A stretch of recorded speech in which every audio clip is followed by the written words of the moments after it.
Yes, sir, boys. Salut, salut. Hey, Salut. légende des pays d'en haut. On est au mois de juillet, là. En fait, on vient juste de finir le mois de juin, le mois de juillet.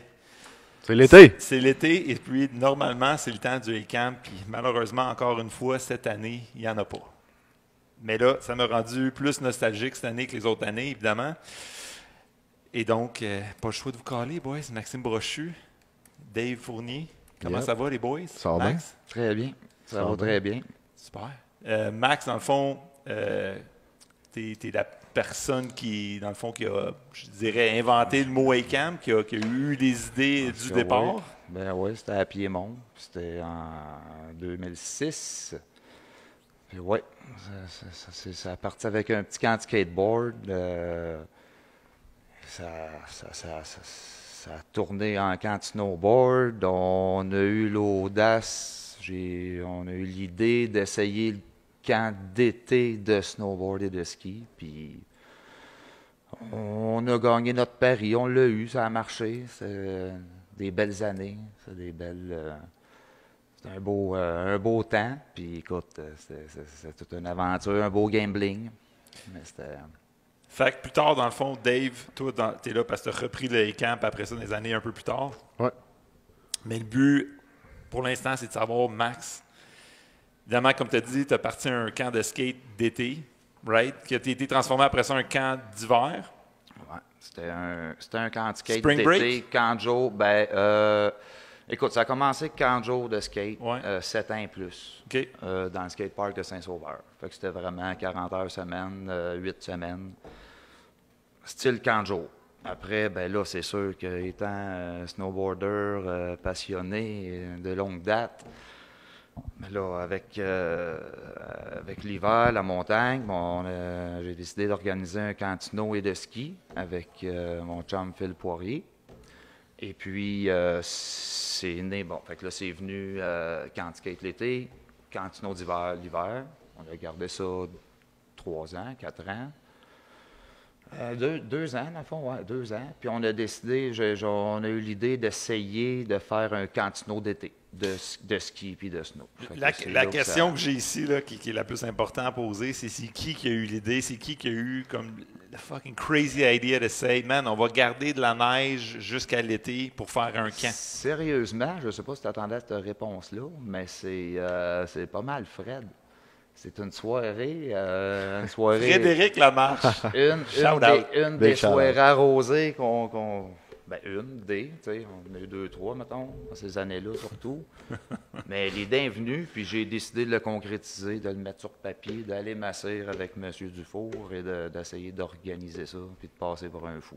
Mais l'idée est venue, pas mal à 2, une soirée de même. Fred a participé à l'idée. Là, moi, j'ai pensé au foin. Ben, c'est sûr que du foin, ça tient. C'est sûr que la physique marchait. Un pied de foin, c'était de trouver la superficie du foin versus la superficie de neige à couvrir. La première année, c'était... Mais ouais, l'idée de départ, ça a été pas mal... Fait que tu te pointes, j'imagine, parler de ça l'été 2007 ou whatever, l'automne 2008. Non, c'est-à-dire l'hiver 2008, right? Ouais. Là, tu approches, c'est qui la première personne? Tu vas voir Christian? Oui, Christian. J'ai demandé à Dave qui voulait faire, puis je suis allé m'asseoir avec Christian. Là, tu t'assieds avec Christian, tu lui dis, Chris, on va bouler de la neige pendant des semaines. Si on fait un tas assez gros, avec au moins un pied de foin, c'est sûr que on est capable d'ouvrir ça en juillet. Puis ma loi, je voulais absolument tout le temps mon fameux jump de 35 pieds. Et puis, je voulais avoir assez de neige pour être capable de mettre nos rails, faire un beau setup, puis que ça reste blanc comme en permanence. T'sais. Mais j'ai perdu ta question de départ. Non, en fait, c'est ça, mais la réaction de Christian? T'as-tu regardé comme t'étais un fou, non? C'est une bonne question. J'essaie de me souvenir de ce moment-là dans son bureau. Puis c'est sûr je pense que c'était un étonnement, mais j'avais peut-être un peu assuré avant avec les camps des cantineaux d'hiver, tu sais. Puis lui, il avait mis ses termes. Ça va te coûter tant pour tant. Moi, c'était dur à évaluer, c'était dur à savoir, c'était dur à... Fait que, écoute, il a accepté, puis il est embarqué dans le mystère, il est embarqué dans l'aventure. Dans l'aventure, dans l'inconnu. L'inconnu. C'est ça, c'est le mot que je cherchais, merci. Je ne sais pas si tu es capable de montrer la première photo. Je ne me trompe pas, ça, c'est 2008, right? Donc, il aurait été la première année. Ouais. Qui avait le pipe, dans le fond, je ne sais pas si vous remarquez, là, il y a eu le pipe en haut dans l'Express. Ouais. Une des dernières fois qu'il y a eu le pipe, je pense. Vous avez descendu toute la neige du pipe, dans le fond. Fait que la première année, vous aviez eu amplement de neige. Oui, moins que les 2-3 autres années d'après, parce que le setup, c'était plus...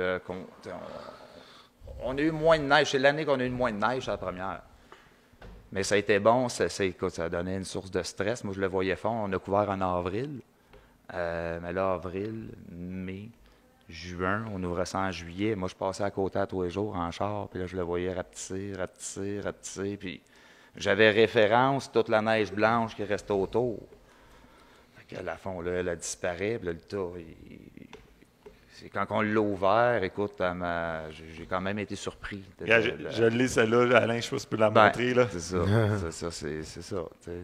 Ça, c'est le moment où c'est que tu déterres le foin. C'est le moment, bon, let's go, on déterre, puis on découvre ce qui reste, puis on peut-tu faire notre jump, puis on peut-tu... Mais c'est aussi le moment que tu te dis, shit, l'idée que j'ai eue, ça va marcher. Ben, c'est parce que quand il est à côté, il est arrivé avec sa pelle, il est à côté à la blade dans le tas. C'était dur, puis là, c'était compacté. Fait que Gas. c'est là que Gas. Fameux Gaston. Big shout-out à Gaston. En passant. Salut Gaston. Ouais. Le Gas, il met sa blade là-dedans, puis il y en a de la neige. Puis là, on commence. On passe. Puis là, on voit la brume. Le beau de la chose, c'était la brume qui s'est mise à sortir. Puis le soir arrive. Puis l'autoroute était pleine de brume. Les chars arrêtaient sur l'autoroute. Ça me demandait ce qui se passait. Là. Il y avait un fiume, là, 6-7 pieds de haut partout. À notre hauteur. C'est ça qui était vraiment spécial. On a joué avec l'écosystème local. En tout cas, c'était bien drôle. Mais ça arrive à cause du tas de neige puis des canicules d'été. Oui, les deux chaud, la variété, puis c'est un gros tas. Puis là, on répand, je ne sais pas combien de pieds carrés. Là, fait que ça fait une... En tout cas, tu voyais la réaction de l'air. En tout cas, c'était spécial, c'était le fun. Puis c'est là qu'on a vu que... Excusez l'expression, mais Chris, on va avoir assez de neige. Ouais. Fait qu'on a gardé notre table de départ, on a bâti autour, on a fait notre jump, on a étalé le reste, puis on s'est gardé une réserve. Puis c'est là que ça... Fait que pour ceux qui sont familiers avec les camps, puis Dave, tu vas en parler tantôt, mais au début, à la fin, évidemment, bon, là, il y a eu le tow rope à m'emmener, puis après ça, on a fini dans la chaise. Vous avez fini dans la chaise, dans le fond, dans la pente débutant. Ouais. Mais au début, c'était tout. Tu hikais, là. Tu montais à pied, là. Tu disais à tes jeunes, let's go, on hike. Mm-hmm. Dans le bon vieux temps. Comme un bon vieux temps, on n'avait pas le choix. Ben, pas le choix, en fait. C'est-tu si bad que ça ou non? Non, ça arrangeait. La première année, c'était rough, c'était à pic. En changeant d'emplacement l'année d'après, c'était moins à pic, c'était plus montable. C'était un peu plus long, peut-être. On avait organisé, peut-être un moment donné, 4 roues un peu. On montait avec une BR, ça, il y a une année qu'on le faisait. Tu montais les campeurs? Pendant les compés qu'on faisait, c'est ça. Pendant les contests qu'on faisait, on montait le monde en panier de BR. Mais tu sais, c'est ça. Ça a toujours été un obstacle pour nous autres, ça, le montage à pied. Le marche. Ça, c'est ça. Je pense à la dernière année, ça. Mais pour le monde comprenne bien aussi, parce que il y a eu des changements dans les camps. Toi, depuis quand tu as commencé ça en 2008, l'été 2008, c'était un camp de snow, camp de snow et ski. Oui, avec Phil. Backé avec Phil Poirier. Ouais. Puis c'est Desmarais qui te donnait un coup de main aussi à l'époque. Desmarais m'a donné un gros coup de main. Fred Lamarche m'a donné un gros coup de main. Dave Brown m'a donné un gros coup de main. Toute la gang. Dave, probablement tu es là depuis jour 1 du camp. Oui, j'étais là, mais c'est l'année que, juste pour ouvrir une parenthèse, dans le fond, je m'en allais à Whistler au camp des champions cette année-là, puis j'ai fait, je pense, les 2 premiers jours à vous aider. C'est ça, j'étais là. En 2008. En 2008, ouais. Ça a été une grosse histoire de famille aussi. Puis, tu sais, la gang de kids autour qui sont aujourd'hui, tu sais, ça a tout. Comment je pourrais dire? J'aime à regarder évoluer. J'ai quitté le domaine un petit peu, mais tu sais, c'était bien c'était une grosse histoire de famille. Je savais qu'il y avait une gang qui me backait. Oui, tu le fais tout seul, oui, tu le fais, oui, mais sans tout ça, ben, au pire, ça aurait juste fait un beau camp pour les chums qui auraient raidé. On aurait juste eu du fun à raider. Puis c'est ça que ça aurait fait. Ça aurait resté une année. Puis that's it, avec un bon bill, mais... Ouais. Oui, parce qu'il faut le dire, c'était comme un gamble la première année. Tu avais beaucoup d'argent investi là-dedans. Écoute, oui, beaucoup de temps de BR, temps de machinerie. Il restait 3 jours avant le camp. Il faisait beau, mais il annonçait de la flotte. Toute la fin de semaine, j'avais 18 inscriptions. C'est de quoi payer 10 des frais, peut-être. Oui, c'est ça a dû couvrir... Fait qu'en recevant, écoute, je me rappelle la journée comme 3 jours avant le camp, avant qu'on déballe le tas. J'avais pas beaucoup d'inscriptions, puis j'ai reçu le bill de Saint-Sauveur par la poste. Puis j'ai fait ma première et ma seule et unique petite crise d'angoisse. Je me suis assis sur le divan, j'ai eu comme un petit choc tabarnak, hein? Puis là, je regardais mes affaires, puis... Mais la montagne m'a donné un gros coup de main après, puis ça c'est bien. Ils ont bien viré ça. Ils m'ont laissé la chance, on a pu le refaire l'année d'après. Fait qu'ils ont comme amorti un peu les premières années. Ils m'ont donné qu'est-ce que t'as. J'ai donné ce que j'avais, ils ont pris le reste. Fait qu'il faut s'entendre ici que, tu sais, eux, ils ont tout le temps collaboré super. Je pense qu'ils étaient tout le temps quand même présents, tout ça. Ouais. Mais ils bénéficiaient aussi, j'imagine, de toute la publicité qui venait avec ça, puis c'est de la publicité gratuite. Fait on l'essayait, écoute, c'était le but un peu. Hein, mais sans eux autres, ça aurait été infaisable, on sait très bien. En fait, si je ne me trompe pas, c'était le seul et unique, mais même à date, camp d'été dans l'Est de l'Amérique du Nord. Puis là, maintenant, au Canada. Maintenant, la dernière année que tu l'as faite, qui était 2020? Non, le futur serait qu'on serait le seul camp. Le camp des champions n'existe plus. Et ça n'existe plus, le glacier est fermé. Wow! Fait que c'est le futur du camp. On serait les seuls dans le East Coast. Je pensais plus, il faisait 46 degrés à Whistler. Ouais, J'oubliais. Ah, oups, c'est léger détail. Hein. J'oubliais. Ouais, non, pas évident. All right. Pas très drôle, mais bon. Première année, 17 campeurs. Deuxième année? Deuxième année, ça a triplé. Mettons. OK. Là, le monde, ils ont catché, c'était quoi qui se passait? Oui. Puis là, on a eu plus de support un peu de la montagne, un peu plus de support médiatique. On savait que c'était pour marcher, fait que l'ambition a changé. C'était plus pareil, c'était plus la même vision. Là, je savais que tel volume de neige, un coup de dévoilé en juillet, c'était pas le même volume de neige qu'on travaillait, qu'on était habitué de travailler. C'était pelle de BR, en tout cas, c'était beaucoup plus compact. Fait que ça nous a alignés sur le... Puis toujours garder notre saut. Ça nous permet tout à notre jump, notre petit jump de 35 pieds. Fait que là, la montagne vous donne un meilleur coup de main, plus d'inscriptions au niveau des campeurs. Comment ça a été reçu de côté de l'industrie? Parce que... Très bien. J'avais gardé... Moi, je travaillais avec... quand j'ai parti mon camp de skate, avec le Cantino, je restais fidèle à ma gang. Tu sais, mes amis représentants, des amis qui m'ont donné des supports quand moi, je raidais pas mal. Tu sais, fait que j'ai resté dans la même gang. Ça a été assez facile. Puis je me rappelle des packages qu'ils nous donnaient, c'était incroyable. Mais le support de l'industrie a tout le temps été axé aux campeurs, aux athlètes, et non financièrement à toi. Oui, vous me connaissez, là, pour ceux qui me connaissent. Je ne suis pas peut-être pas le gars le plus businessman au monde. Pour aller dans... Moi, c'était le cœur qui... C'était une histoire de cœur. Mais je vous dirais que le support financier... écoute, personne n'avait beaucoup. C'était pas un temps super facile non plus pour l'industrie. Mais ils m'ont donné tellement de stock, je me rappelle. Je ne sais pas si c'était encore autant de stock les dernières années. Moi, ça on pourra en revenir, mais... Pas de sens. Ouais. Malade. Un gros merci à toute la gang encore. Le concept, tantôt que tu parlais du jump, ça a tout le temps été un de tes concepts, ça, d'avoir le plus gros jump possible? Puis 35 pieds, c'était parce que, bon, c'était la limite, mais j'aurais mis ça à un beau 45. C'était un vrai beau gros jump, comme dans le temps. Puis je trouvais ça important. Mon inspiration était pas mal le camp des champions. Je me rappelle de Daniel Frank ou le camp en Oregon, là, tu sais, là. Je me rappelle de les gros kickers en plein été. Là. Moi, c'était une image ça que tu veux reproduire. de Meltdown Project.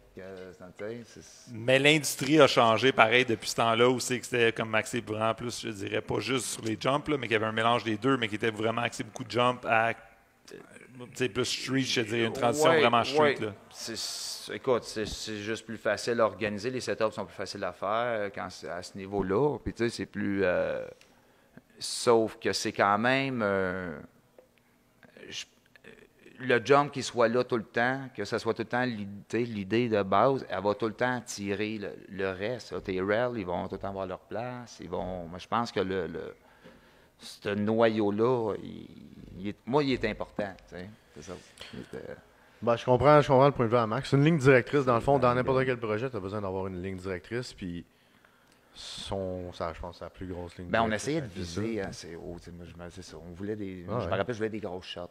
Je voulais des photos que ça a l'air gros, pas que ça a l'air justement d'un camp, les événements qu'on organisait à la montagne, puis de quoi de plus...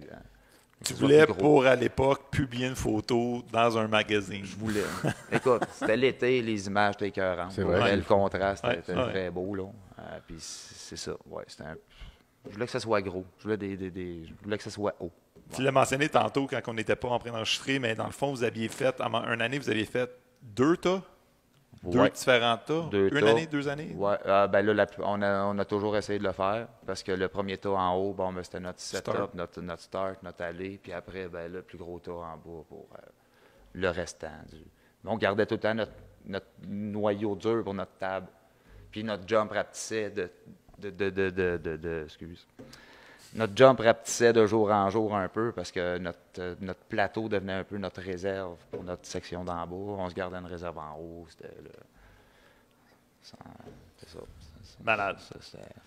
On va revenir tantôt parce qu'on va jaser avec Dave. Là. Dans le fond, une conversation, je te dis, là, si on allait dans l'historique, là, mais plus dans le fond que les heures de BR, le foin, le fouinage, tout ça. Puis il y a du monde important à mentionner là-dedans parce qu'il y en a qui ont donné des bons coups de main, puis il y en a certains qui they didn't show up. Il y en a qui showaient up et qui venaient même pas au camp. Oui, exact. Moi, c'était ça. Le monde dit je vais venir t'aider fouiner. OK. Ouais. Tu peux venir, là, je vais te donner une coupe d'heure. En fait, on peut en parler tout de suite si vous voulez, parce que pour moi, à mon avis, c'est une des plus gros enjeux du camp, c'est vraiment de sécuriser ta neige au mois d'avril ou le plus tôt possible. Là. Puis quand vient le temps de sécuriser ta neige, il faut que tu aies ton foin prêt, ton tas qui est prêt avec les heures de boulage que ça a pris, mais surtout tes bénévoles qui t'aident. Mais là, comme Max disait au début, tu n'avais presque quasiment pas de bénévoles.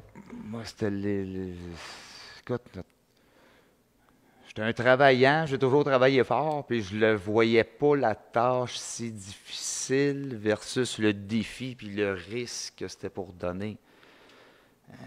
Prends pas tête à Papineau, comme on dit, pour étendre du foin, c'est une butte. Non, mais ça prend du temps libre, ça prend des heures, ça prend de l'énergie, des bras. Mais j'ai pas vu le défi. Comme moi, ça a été le simple de la chose. C'est vrai. Garder le tas, là, c'est... Moi, je me rappelle la première fois que j'étais allé mettre du foin avec Max, puis dans le fond, l'acharnement, dans le fond, qu'il mettait dans le fond, genre, à faire la job et tout, puis je veux dire... j'ai compris tout de suite, dans le fond, que, je veux dire, il a dit, c'est un travaillant. Fait que, oui, c'est quand même assez facile, quand tu repenses, de prendre tes deux bras, puis de détendre du foin, puis après ça, d'arrêter, t'as chaud. Comme, c'est quand même assez simple. Après ça, t'as d'autres défis qui s'en viennent avant, après, pendant, tout ça. Fait que, mais moi, je reconnais ça comme... C'est simple, mais c'est pas pour tout le monde que c'est simple. Il y en a qui vont se décourager vite. Je suis fatigué. Écoute, c'est pas tout le monde, dans le fond, je pense, qui peut être prêt à faire ça. Un coup que tu sais ton volume de neige, tu sais le tas, tu le sais, moi, je dormais tranquille. Tu sais, les 2, 3 après, là, je savais que j'en avais assez de neige. J'ai fait si la première année, on en avait assez, c'était correct. La deuxième année, après, j'avais ma référence, tu sais. Fait que, non, c'est pas... Mais c'est exigeant, c'est de la job. Puis le foin, pas toujours disponible. y a-t-il des shout-outs qu'on veut dire à certaines personnes qui ont eu des bons coups de main, justement, en termes de bénévolat à côté neige? On ne veut pas nous évidemment. Là, justement, moi, j'aurais pensé à Dave, je pense à Desmarais, je pense à Fred Lamarre, je pense à Poirier énormément. Je pense à Chouinard, Jean-Phil Chouinard, Éric Gendron, Alain Lechat. Ceux qui connaissent, tu sais. Puis, la boutique. Semble jouer au Marquis des dernières années. Marquis, moi, je l'ai mis une chose. Aussi, il était là au début, campeur. Au début. Joe Torrensky. Joe, ben oui. Derek, Beaulieu, Dano, Renaud Bellil. Ouais.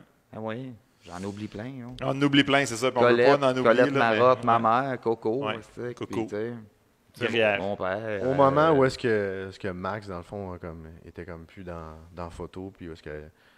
Ben, tu sais, comme où il y a aussi une nouvelle vague de jeunes en snow autant qu'en ski qui ont commencé à popper out sur la scène, tu sais. Des jeunes qui étaient embarqués sur le team. Ça, j'étais assez content. La Framboise, puis tu sais, comme ils sont encore là maintenant. Guillaume, Sarrazin, ça, ils ont tous fait le premier camp d'hiver de snowboard, là. Guillaume Marquis, ça a été mon premier client. Le premier inscrit. Le premier inscrit. Ici à la boutique, en bas. Hein? C'est hot, ça. J'aime ça, cette histoire-là. Guillaume, salut Guillaume. Tout fait full circle. Bien sûr, Marquis. D'ailleurs, c'est pas lui, Alain, c'est pas lui. C'est Desmarais. C'est Desmarais, ça. C'est Desmarais? Ça, il me semble qu'il radait ce board-là. Ouais. On peut dire que c'est ça, c'est Dano. Dauphin, Son Yann. Dauphinet. Désolé de t'avoir oublié. Dorion, Vincent Dorion. Ça, c'est, j'imagine, ton neveu. Ça, c'est mon neveu, Carl. Ouais. Regarde. Dans les dernières années, évidemment, comme on l'a mentionné tantôt, au début, toi qui as eu l'idée avec Fred, c'est toi qui as pris charge du projet, c'est toi qui as pris responsabilité financière autant que opérationnelle, logistique. Ouais. Bon, mais tu sais, Phil Poirier était là. Oui.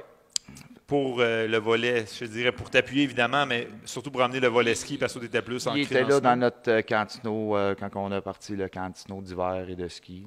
Fait que là, il a embarqué là. Fait qu'inévitablement, il a embarqué dans l'idée. Seb, tu as tout le temps donné un coup de main. Démarrait, tout le temps était là. Puis dans les dernières années, tu as un peu passé le flambeau à Seb puis nous autres. En boutique, ouais. Puis après ça, nous, on s'est essoufflés aussi durant ces années-là avec les ouvertures et fermetures de boutiques. Puis heureusement, justement, on avait un jeune motivé, Dave. Encore jeune? Une chance. Encore jeune. Comme dirait Schwinn, j'ai 20 ans d'expérience, plus si moi, j'étais encore 14 ans. Non, 20 jeune, ans, plus 14 ans d'expérience. C'est ça qu'il dit Schwinn. Puis on passe le flambeau à Dave. Ouais. 2013, 2014. Si je regarde dans mes notes, là, ici, 2015, 2016. Été 2016. Fait qu'il y a eu une transition entre la boutique. Schwinn était encore là. Schwinn il s'est impliqué pendant une couple d'années. Il m'a suivi pendant 2 ans, puis je dirais que pendant cette année-là, on s'est beaucoup rapprochés en tant que personne. Là. Je connaissais pas tant. Je veux dire, on s'est toujours connu un peu, mais là, on a passé beaucoup de temps ensemble, fait que on s'est rapprochés beaucoup. Puis, je veux dire, comme. Gros shout-out à Schwinn qui est tout le temps là à travailler fort, puis avec une drill, puis tu sais.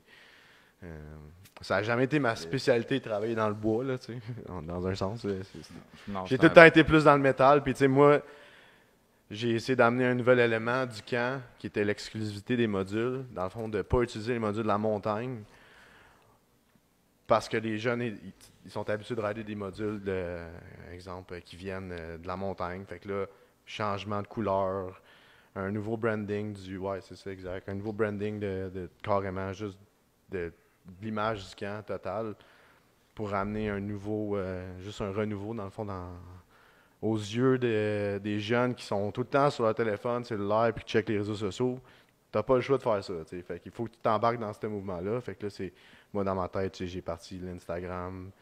Puis, c'est tout ce qui est du côté visuel, j'avais rien, dans le fond, en backup. Fait qu'il a fallu tout que je crée ça de A à Z à partir de quand j'ai commencé. Fait que c'est un gros merci à Alain qui a tout le temps été là pour prendre des photos d'un chaises. En fait, Alain, on va te donner du crédit. Tu as beaucoup de photos là-dedans que c'est toi qui as pris, non? Aussi Éric, ouais. J'ai oublié de mentionner Éric Lemay. C'est ça. Éric Lemay était tout le temps là. Ouais. Qui a pris les photos au début, Paul en a fait beaucoup par après. Début. C'est vrai. Puis... Mais en tout cas, pour en revenir à ces années que j'ai embarqué,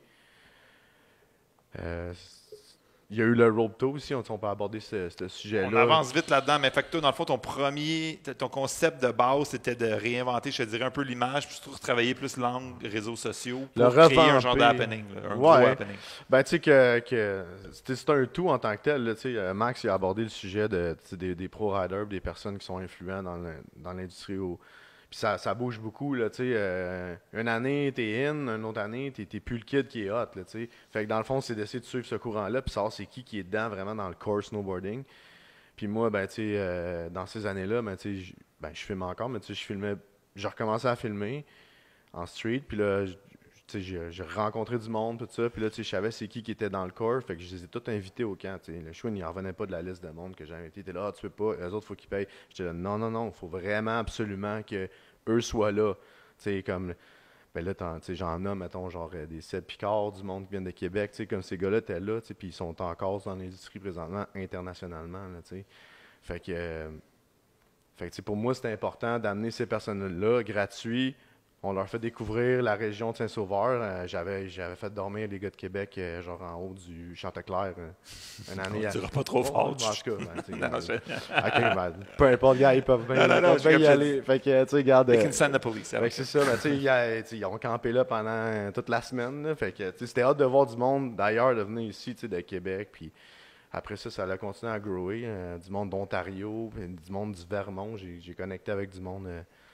Du Vermont, là. Johnny Hanchek était venu dans le temps que Check the Feed, c'était gros. Il est venu passer la semaine chez nous. Puis j'ai dit, ben, tu viens rider au camp. Fait qu'il était là tous les jours. Puis lui, son site, Check the Feed, ça blowait up, là, genre sur Internet. Puis des vidéos, puis des genres de 100 000 views, puis tout. Fait que, comme on a eu une visibilité carrément que je pense qui était question de timing, je veux dire. Max, à l'époque que toi tu le faisais, il y avait Facebook qui existait, puis c'est pas tout le monde qui avait adhéré à ça. C'est comme le timing, c'est le timing, puis c'est des opportunités. Vous connaissez avec Facebook, là, tu sais. Ouais, certain. Mais tu sais, c'est des questions d'opportunité puis de timing, puis tu sais, ça a juste à donner que c'était ça, puis je suis pas le meilleur dans ça non plus, mais tu sais, je connais des personnes qui sont meilleures que moi. Puis dans n'importe quoi, tu t'entoures de personnes qui sont meilleures que toi pour être capable d'avancer puis tout ça. Fait que c'est ça. Image, je dirais pas nécessairement refaite, mais retravaillée, je te dirais, puis peut-être plus amplifier ses réseaux sociaux.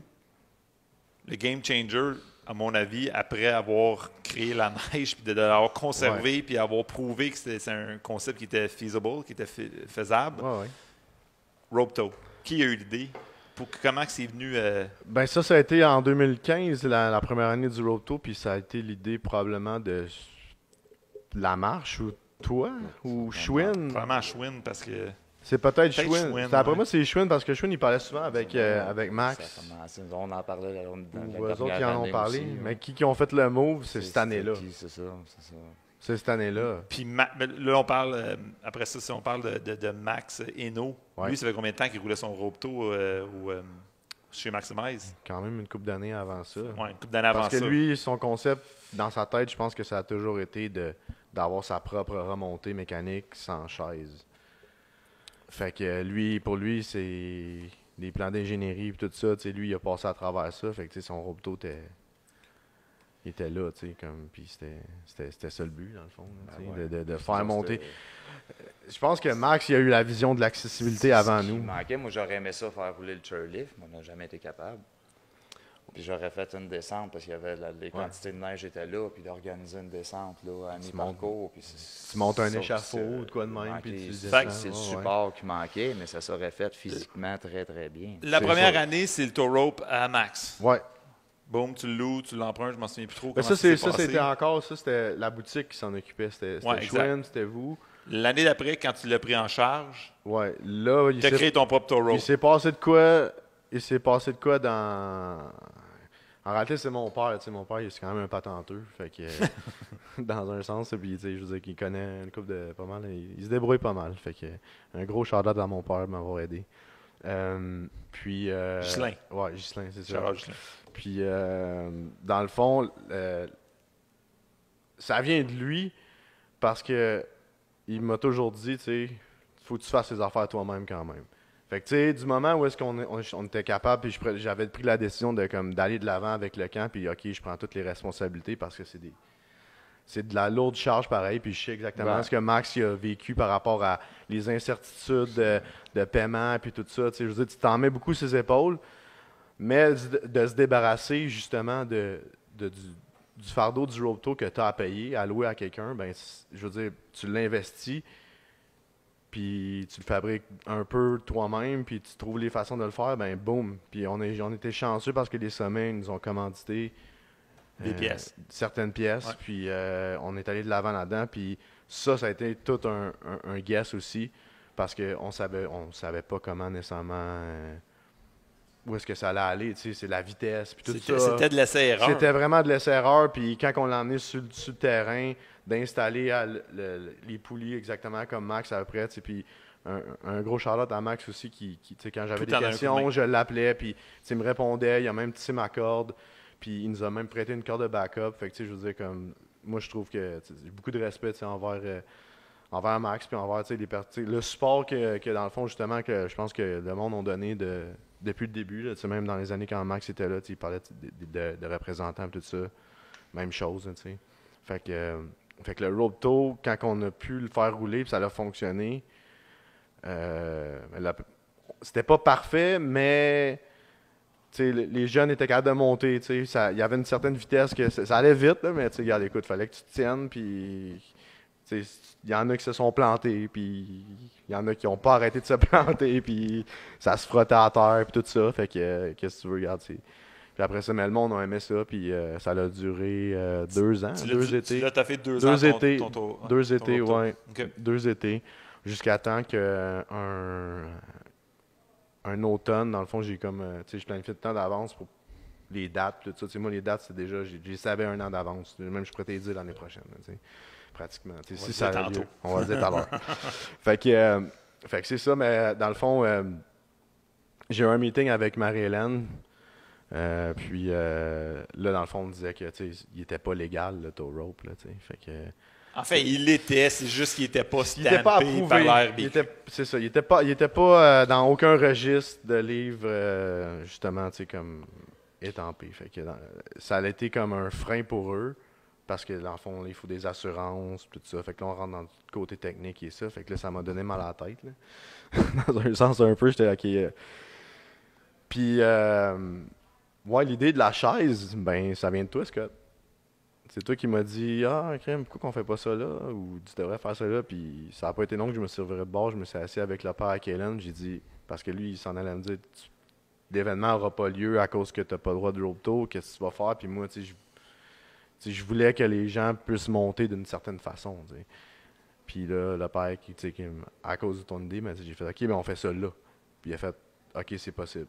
Puis là, ça a tout enchaîné, puis ça a donné la dernière édition qu'il y a eu, puis qui a été l'édition qui a eu le plus de succès ever.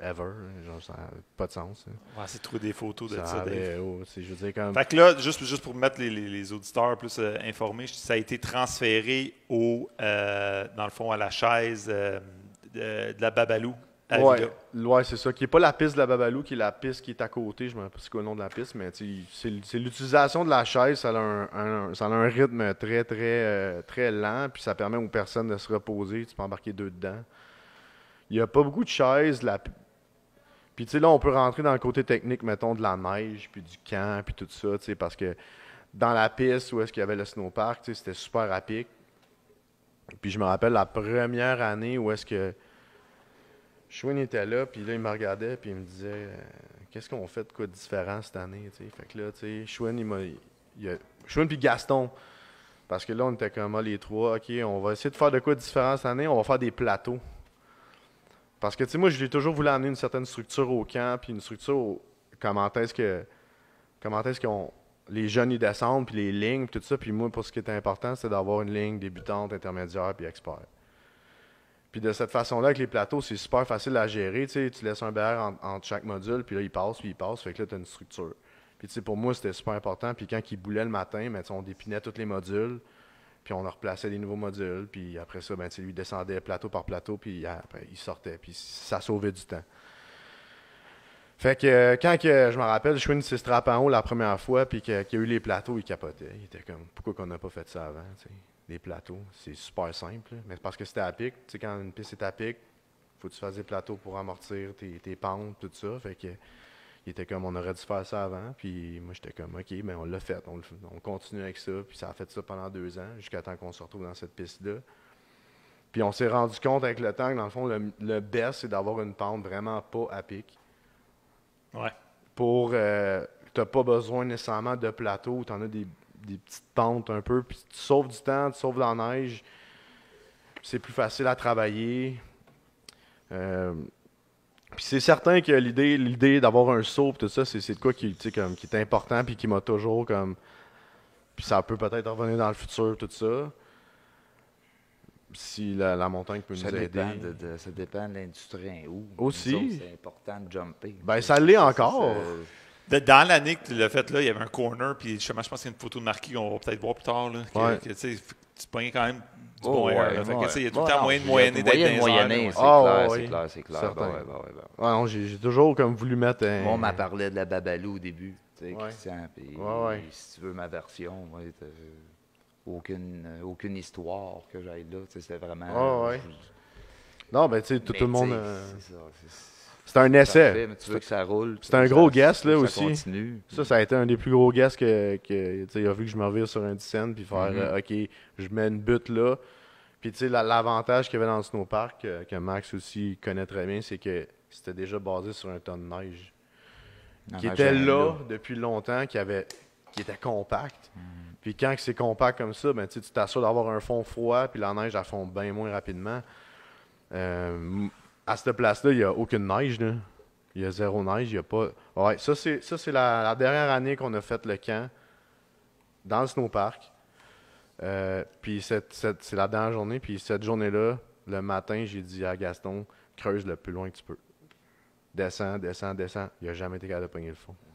J'ai toujours dit qu'on était capable de toffer ça pratiquement 2 semaines. Oui, totalement. À cet endroit-là, avec un ton de neige, avec un gros jump, un gros jump qu'ils font l'hiver, sur le troisième, tu pousses tout dessus. Si tu peux toffer longtemps, tu sais. En fait, sans neige, sans foin, dans le parc, cette année, qu'il n'y a pas une année qui a eu plein de neige non plus, puis ils n'ont pas produit plein à cause de la pandémie. Elle a toffé jusqu'à mi-juin à peu près. Sûrement. Je n'ai même pas regardé en réalité. Je savais déjà c'était quoi qui s'en venait. C'est là le but aussi. C'est de faire ton tas le plus gros début. Parce que tu sais que tu en perds parce qu'un petit tas. Il part vite. Tu le perds. Ouais. C'est ça. Il y a un minimum à respecter. Les filles. Il faut donner un peu d'amour aux filles. Là. Ils ont tout le temps été un peu impliqués dans le camp. Dernièrement, ils ont les derniers camps, je te dirais, qui ont eu certaines activations qui étaient quand même plus ciblées. En réalité, l'idée de faire un événement de filles, en réalité, je pense que c'est un mouvement qui part des brands, là, puis genre qui ont fait... nécessité de l'industrie l'implication, puis de l'accessibilité des infrastructures qui sont améliorées, je pense, qui ont été plus accessibles pour des niveaux, tous les niveaux, dans le fond. On a tout le temps eu de la place pour les filles, nous autres, toutes les années. Puis on a tout le temps eu un bon petit nombre d'inscrits. Puis ils ont toujours été dans le snowboard et dans le ski, les filles. Oui, certain. Puis je pense que dans les dernières années, il y a eu comme une place plus importante que des événements, où il y a des regroupements, où dans le fond, il y a des événements qui sont exclusifs aux filles, dont le Nikita Girls Who Ride. Moi, personnellement, j'ai été à Carinthia, au Vermont, à un événement officiel, dans le fond, de Nikita. Un petit stop, dans le fond, qu'il faisait aux États-Unis. Puis ça, c'est gros merci à Nick Picard, dans le fond, qui m'a toujours supporté depuis le début aussi en snow, puis qui m'a emmené là-bas. Puis j'ai pu voir, j'ai pu rencontrer, dans le fond, comme le team, puis tout ça, puis tu sais, comme voir c'est quoi l'énergie qu'il y avait dans ça, puis combien de filles, il y avait 75 filles là-bas, puis t'avais toutes les pro-riders sur le team qui étaient là, fait que là, j'étais comme, OK, mais ce serait cool d'ajouter cet aspect-là, tu sais, au camp, tu sais, puis d'en faire un événement officiel, puis de là est parti de prendre une journée officielle, pas juste une soirée, parce que la première édition, mettons, du girl session que j'ai faite en 2017, je pense, 2018, ça a été seulement comme une session de soir. Fait qu'on voulait voir, on voulait tester un peu si ça allait donner quoi. Puis quand on l'a fait la dernière année dans la Babalou, j'ai carrément pris la journée du samedi, qui était normalement la journée. Ben, c'est la plus grosse journée. Puis la plus belle journée, j'ai dit, OK, on prend toute la journée pour vous autres. Il n'y a pas un gars qui va être sur le site. C'est juste les filles. Les gars, on les sacs dehors. Puis c'est ça. Mais dans la vidéo, tantôt, je pense qu'on pas dans la vidéo, dans la photo, on voit que je pense qu'il y a un. Ah, mais ça, c'est la première année, quand il était encore dans le snowpark. C'était le soir, puis tu sais, mais il n'y avait pas de gars qui ridaient non plus. Il y a peut-être Arthur, le petit Arthur qui... C'était de la sneaky. Tout petit, là, clair. Mais anyway. Fait que, mais la deuxième année, c'était officiel. J'avais même organisé une partie de dodgeball pendant ce temps-là, avec des prix, puis il y avait un snow à gagner, des skis à gagner. Fait tu sais, le divertissement intérieur, puis la mini-rampe était là pour passer le temps, dans un sens. Puis, mais c'était important que la place, c'était juste pour eux, tu comprends? Il n'y avait pas un gars qui allait là, puis c'était comme... C'est bon. C'était important. Puis ça allait encore, tu sais. Tu vas le ramener, ça, j'imagine, jamais... Ouais, totalement. Si, l'année prochaine, tu vas le ramener. Ouais, mais je parle pas de... Je m'en allais dire si, mettons, Nikita embarque pas. Okay. Je veux dire, comme... Mais ouais, c'est certain, c'est sûr. Voilà. C'est sûr que la plage horaire est ouverte pour eux, c'est certain. Tu parlais de dodgeball. Ouais. Parlons donc, dans le fond, toutes les activités qu'il y avait à l'extérieur du A-Camp. Max, toi, depuis le jour 1, comme tu disais, ça tenait un peu du skate. Il y a tout le temps eu la rampe de skate. La bonne vieille rampe de métal. La bonne vieille rampe de métal. La rampe trailer. Quand même, elle a toujours marché, Ben elle a toujours été là. Mais écoute, nous autres, dans le cadre du camp, j'avais ma gang du camp de jour, parce qu'ils venaient au camp aussi. Mais activité extérieure, j'aurais dit que ça aurait pu générer beaucoup plus. Ouais. Fait que tu étais plus, toi, dans ton temps, limité à rampe. La rampe était accessible. Puis... Oui. Ouais. Toi, Dave, t'as emmené le rampe. Une année, tu avais pas un tournoi, je te dirais, mais une compétition de dodgeball. Ouais, c'est parce que, tu sais, le research and development, c'est quand même important. Fait que l'année où est-ce que j'étais dans le positif avec le camp, j'ai tout pris cet argent-là, puis je me suis inscrit dans un camp d'adultes à la Cascade.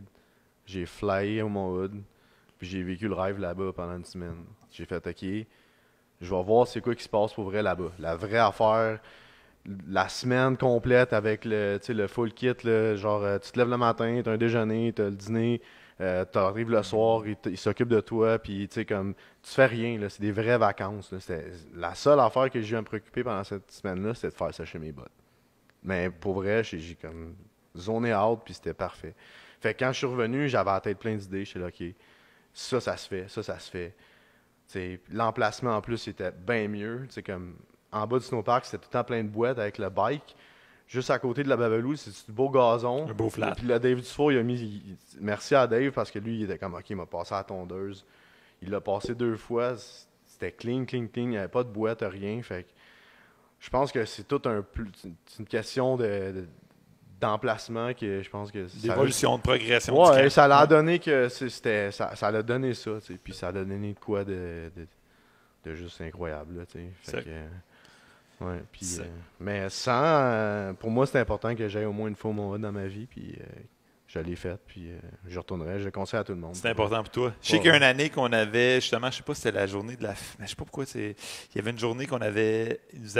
Dans le fond, ils nous avaient permis d'accéder à la piscine à vagues. Il y avait aussi des surf une journée. Il avait ouvert les glissades d'eau. Gros merci à Marie-Hélène qui a tout le temps été impliquée à 100%, puis qui a tout le temps été de l'avant dans les idées que moi j'ai eues par rapport aux activités. Il y a même en pré-inscription, Maximize, il était comme on laisse aux 50 premiers inscrits, je donne comme une session d'airbag gratuit pendant 2 heures. Fait que, comme les collaborations avec beaucoup de personnes au Québec, ils ont embarqué dans le camp, puis aussi le défi hors-piste. Oui, j'ai vu ta photo. C'est FOG, Francis-Olivier Jutra, qui a parti Adrénaline urbaine, dans le fond, avec le plus gros événement à Trois-Rivières, je pense. Puis c'est ça, lui, il vient, il a donné des prix, tout ça. Fait que dans le fond, c'est plein de collabs de plein de monde. Puis ce qui est l'effet de gathering, dans le fond, qui fait que c'est pour ça que c'est aussi malade. Puis plein de monde qui viennent du East Coast, des amis du Vermont qui viennent.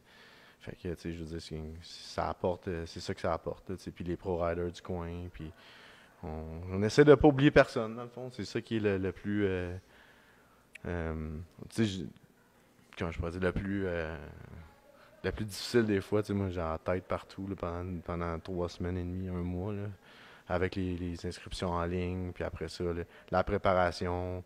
Un gros merci à Marc Saint-Jean qui m'a aidé quand Schwinn est parti. Tu sais, j'avais personne, j'avais pas de bras droit. J'ai 2 bras, mais il m'en a fallu un autre. Fait que c'est ça, Marc Saint-Jean m'a aidé à embarquer, tu sais, je l'ai engagé et tout ça. Fait que lui m'a aidé pas mal. Puis il est tout le temps open. OK, Dave, l'année prochaine, j'embarque encore. On fait ça. Si on rentre dans des anecdotes, des histoires un peu farfelues, drôles qui sont arrivées. Max, c'est-tu une année que tu as paniqué? Vas-y donc, je laisse aller de même. Je vais te dire franchement, le premier 15 minutes, le jump est ouvert. On vient d'ouvrir le jump avec mes 18 inscriptions. Il mouillait, ça fait pas bien beau. Puis, je sais pas si je peux dire son nom. En tout cas, un petit ménard, il jump le jump. Puis, ça se passe mal. Fracture d'une vertèbre. 18, s'en va en ambulance. Puis là, moi, ça, c'est 2-3 jours après ma première crise de panique, comme je disais. C'était comme, ouais. En tout cas, ça s'annonçait. Ça s'annonçait tough. Ça, je vais m'en rappeler longtemps. Ça a bien passé. Quoi. Je pense que c'est bien guéri aussi. Ça n'a pas trop empiré, mais c'est des anecdotes en tête comme ça, vite fait. Plein. Je me rappelle de la brume. Ça c'est un gros... ça criait tout le temps. On en a parlé tantôt, là. Ça c'était quelque chose.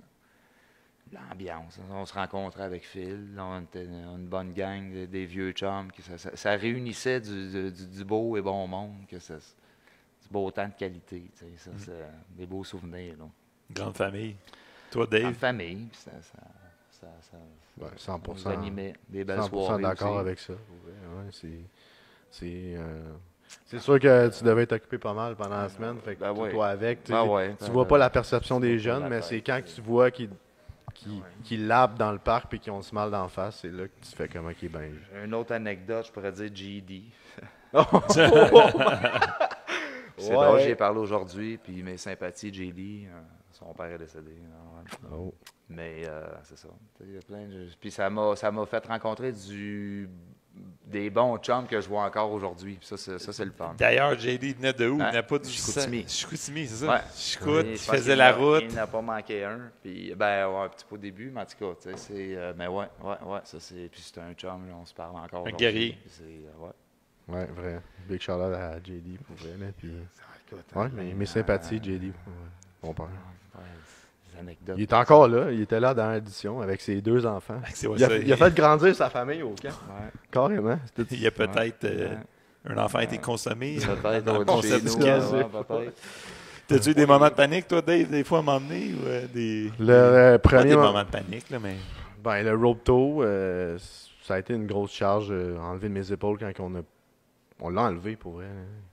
Quand j'ai engagé Saint-Sauveur pour s'occuper des chaises, c'était vraiment comme occupé vu de tout, puis moi, genre, je m'occupe d'autres affaires. Ouais. Puis, tu sais, j'avais pas de crainte que quelqu'un pogne dans la corde ou qu'il se plante parce qu'il y a quelqu'un qui s'est blessé aussi. Même affaire, je pense. Il a tombé en bas de l'échafaud. En essayant d'embarquer. Son ski a pogné dans le top d'échafaud. Il manquait, je pense, une braise, puis il a tombé en bas, il s'est cassé. Je pense qu'il s'est cassé la jambe, quelque chose comme ça. On a capoté, pas vrai. Mais Schwinn était là, il était comme. Schwinn, il a tout le temps été bon, pareil, pour parler avec les parents, tout ça. Fait que, je veux dire. Ça a été un peu paniquant, je te dirais. C'est inutile, Philippe. Le petit Tom Pelletier, il a une shot, il monte dans le rope tow. Puis là, son gant, on prêtait des gants. On donnait des gants, dans le fond, pour qu'il puisse pas se brûler les mains. Là. Son gant, il a pogné dans la corde, puis il est resté accroché. Puis tu sais, il était comme manuel, le rope tow, fait qu'il fallait peser sur un piton d'arrêt. Là, fait que, puis tu sais, je pense que c'est même pas moi qui l'a vu, c'est quelqu'un d'autre qui l'a spoté, il a arrêté le rope tow. Il était 10 pieds dans les airs. Là, non! Puis, je m'en rappelle, il est venu me voir, puis il capotait. Là, j'étais, t'es-tu correct? Pour vrai, là, moi, j'étais en train de virer fou. Là. j'étais comme, mon Dieu, je voulais pas qu'il y ait un qui arrive. En plus, il y avait 100 pieds avant de se rendre au bout, puis il a dû se faire traîner sur 50, au moins 50. Puis Il a attends, jamais dans la corde, tu sais, qu'il a pogné dans la corde. Là. puis le tow rope, ça roule en... Il roulait, ça ouais, roule, c'est là. ça, c'était Fait que ça pas le tant de problème, ouais. C'était ça le problème, dans un sens. Puis il y a quelqu'un qui a eu le temps de peser sur le Ouais, off. ouais, c'est ça. Puis, ouais, un big shout-out aux frères Pelletier qui ont tout le temps été là depuis le début. En tout cas, depuis le début, qui ont été capables de faire du snow, puis qui ont fait que, OK, c'est là, on est là. Arthur, en fait, je pense que dans le fond, il est né avec un snowboard dans ses pieds. Ça se peut, selon la légende. Selon la légende, c'est ça qu'ils disent. Ouais. Le côté température, il y a eu des moments où c'est que ça brassait. Il y a... canicule, tu vois, on est 42 pendant 2-3 jours. Puis ça faisait de la brume, là. Ah ouais, puis c'était ça, écoute. Mais c'était plus désagréable. C'était beaucoup plus désagréable pour les riders. La chaleur. La chaleur, tu sais, c'était...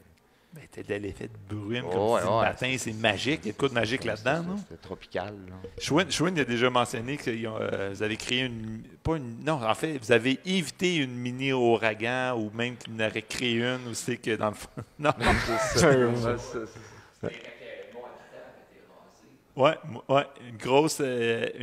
écoute, une grosse tempête proche qu'il y avait avec la ligne, puis mettons aussi que l'humidité ou veux pas, ça dégage quand même ça dégage pas, en fait, ça refroidit vraiment l'air solidement. Ouais. Puis ça aurait dévié une tornade. Peut-être. Vous avez été sauvés. À petite échelle, ouais. Je me rappelle une année, ouais. Écoute, mais c'était frais. On ouvrait le tas, là, on ouvrait le foin, puis on était bien. Ça c'est vrai. Le matin, c'était le fun. Une bulle fraîche au-dessus. Ouais, le matin, c'était le fun. Un autre élément de panique, je dirais, c'était les heures d'ouverture. Pour moi, c'était de quoi qui... les heures d'ouverture, mais j'ai réussi. Ouais, j'ai trouvé le secret. Je sais comment faire pour ouvrir à l'heure. Tu as dit à certains kids que c'est fini, ils étaient plus impliqués. non, mais ils se pointaient pas. Non, mais les fourches, j'ai fabriqué des fourches pour removable là, que tu peux mettre sur le BR. T'enlèves, clac, il se baisse la blade, il lève, clac, il pogne le module, il monte. À la place qu'on monte à bras, tu sais. Ouais. Genre, tu sauves vraiment beaucoup de temps, là. Fait que, je veux dire, comme... Tu l'anticipes, là. Ah ouais. Ben, tu sais, je veux dire... J'aurais dû y penser avant, mais tu sais, regarde, écoute. Y a-tu des années plus de neige, moins de neige? Y a-tu des moments paniquants où c'est qu'il faut que la neige était mince? Ou? Peut-être la 3e année. Je pense que la 3e année que je le faisais, la neige était pas mal. Ça a été une question c'était l'hiver ou c'était le boulage? Non, je pense que c'était... Non, parce que la quantité de neige est tout le temps pareille. On est dans le snowpark. Je pense que la quantité de neige va pas mal se ressembler pas mal à toutes les années, veut pas. Moi, c'est ce qui m'assurait un peu une quiétude. Je savais que la neige était pour être là, veut pas. Non, c'est peut-être couverture, le temps de recevoir le timing entre faire le tas et de le couvrir. C'est là que c'est primordial. Puis il ne faut pas qu'elle traîne trop longtemps dans la montagne. C'est là Vous êtes tantôt vous avez parlé de caverne. On devrait peut-être pas trop en parler de grotte de caverne, là, parce qu'il y a des jeunes qui vont s'aventurer là-dedans, puis c'est extrêmement dangereux. Ben c'est ça. C'est pas, ça fait des trous. C'est des gros volumes de neige. J'aurais été curieux de savoir en tonnes. Là, mais, en fait, avez-vous une photo de ça ou non? Je dois en avoir une dans mon sel à quelque part. S'il y en a une, drop-en une parce qu'on va le poster évidemment. Fait que tu le posteras dans le film. Ouais, je suis pas mal sûr que j'en ai pas une, mais je suis jamais j'ai rentré dedans. Je veux dire, c'était comme. C'est un peu beaucoup trop dangereux. C'est douteux, puis c'est dans. Ouais, c'est ça. Fait que... pas de chance. Mais ouais, non, c'est ça. Mais c'est impressionnant pareil. En fait, dans le fond, je voulais finir là-dessus parce que, comme on en parlait au tout début, puis comme Max l'a mentionné, Dave aussi, les camps, dans le fond, c'est une grande famille. Ça implique plein de monde, tu sais. Ça implique des chums, de la famille, de la vraie famille. C'est grâce à ça. Des rangers, des diggers, des pro-riders. Je pense qu'il faudrait probablement finir là-dessus parce que c'est ça qui est un peu la base de tout ça. Oui.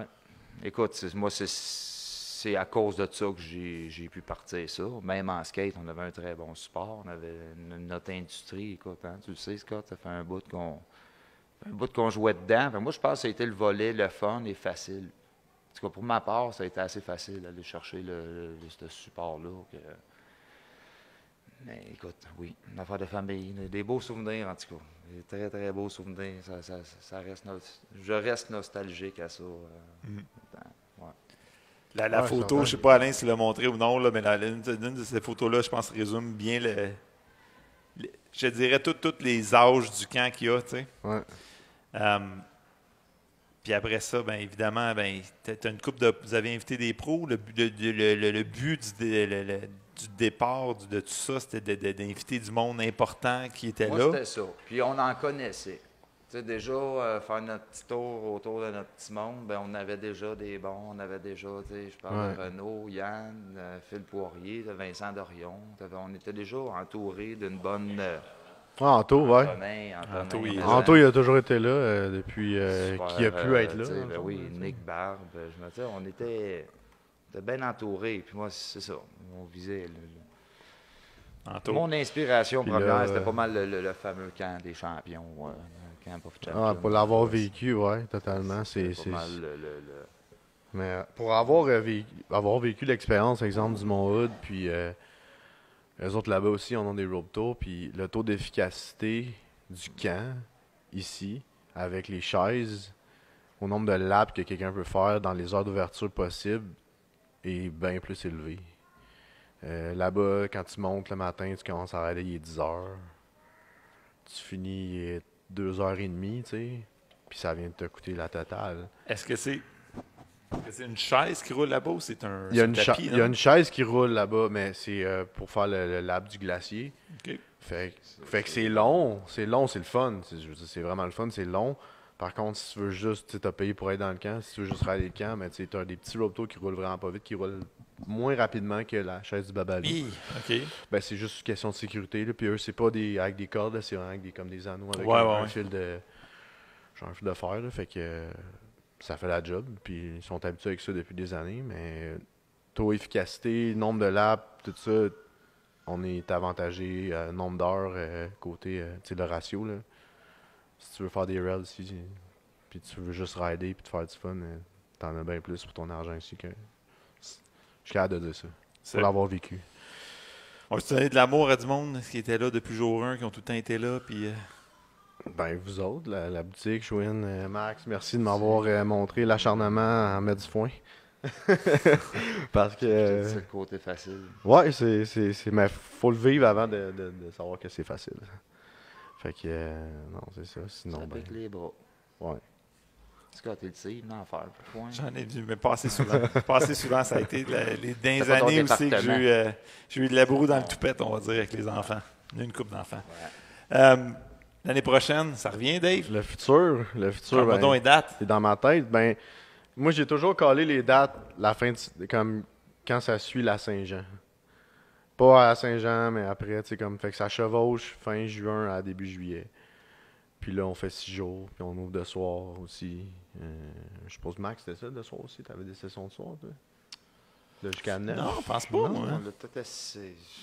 Là, ça a fonctionné, là. Non, parce que Max était sur le chiffre de camp, jour de 9. Non, puis c'était plus après, c'est l'organisation. C'était dur organisé après, c'était fini. Puis c'était un jour, non, ça finissait pendant 4 heures. Fait que toi, Dave, dans le fond, tu roules 40 jours, de 10 à 4, une pause d'1 heure pour reshaper. Puis après ça, de 17 à 9 heures, parce que le soleil le permet. Puis Alain, il a pogné des shots complètement débiles là, de sunset là, à des places. Là. Dans le fond, ça la donne aussi que c'est les journées les plus longues aussi. Ouais, c'est ça, exact. Fait que, on en profite, puis les gens, ils viennent. Là, je veux dire, comme... je peux avoir genre 50, 60 personnes par jour, là, genre, sur 6 jours. Là, puis ça... Il n'y a plus de limite maintenant avec les chaises. Avec la chaise, non. Fait que, tu sais, je pourrais avoir 100 personnes par jour, même et plus. Puis je sais que ça. À un moment donné, je vais marquer ça va être place limitée parce que je sais que ça va déborder. Là, on veut-tu le rouler plus longtemps qu'une semaine? J'aimerais ça. Comment le faire? Avec une journée de break entre. OK. Ouais, pour donner un break à n'importe qui. Fait que tu fais une session A, une session B. Puis, à la limite, tu fais juste... Non, tu fais une journée de break, puis il faut juste plus de neige. Collaboration avec Saint-Sauveur qui ont toujours supporté, mais ça serait crucial, puis je pense que ça amènerait un point, un step-up, là, je pense, de quoi de nouveau. Puis, surtout d'unique, vu que ça va être le seul camp qui va être au Canada, puis dans l'Est d'Amérique du Nord. Là. Fait que je pense que ça inaugure vers de quoi de bright, comme on peut dire en anglais. That's it. Fait que Dave, on se suit à commercial A-Camp. C'est @acamp_. Ouais. Sur Instagram, là, puis je veux dire, sur Facebook, je pense. Facebook. C'est A-Camp. C'est plus des DM que là-dessus, je réponds. Là, mais... Le plus facile. Fait que le plus facile de rejoindre, c'est là-dessus. Sur Instagram, oui. Puis, Super. Exact. Max, merci pour avoir eu l'idée. Puis surtout le courage, puis le gamble. Le guts. Le guts de faire ça en premier, right? C'est un gros gamble, puis je pense que ça a été quelque chose lâchez-les pas. Let's go. Qui a fini très positif. En tout cas, peut-être pas financièrement pour tout le monde, mais quelque chose de point de vue industrie, puis je te dirais communauté, ça a été quelque chose qui a fini tellement par être quelque chose d'exceptionnel. Puis c'est encore au balbutiement. C'est encore petit. Ça peut encore...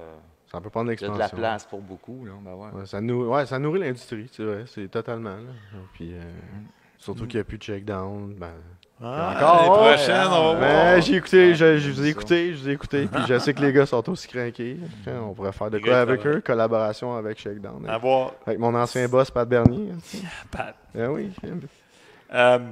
C'est ça. Merci, Max. Merci, Dave. Merci pour votre participation dans les camps de toutes les années-là. Écoute, encore là, je pense que je parle pour tous les jeunes qui sont maintenant plus vieux et tous les jeunes maintenant qui participent à ça. Vous avez mis beaucoup de temps, d'énergie puis de cœur là-dedans. Puis je vois pas comment on peut vous remercier, mais dans le fond, c'est fun de le souligner, en tout cas.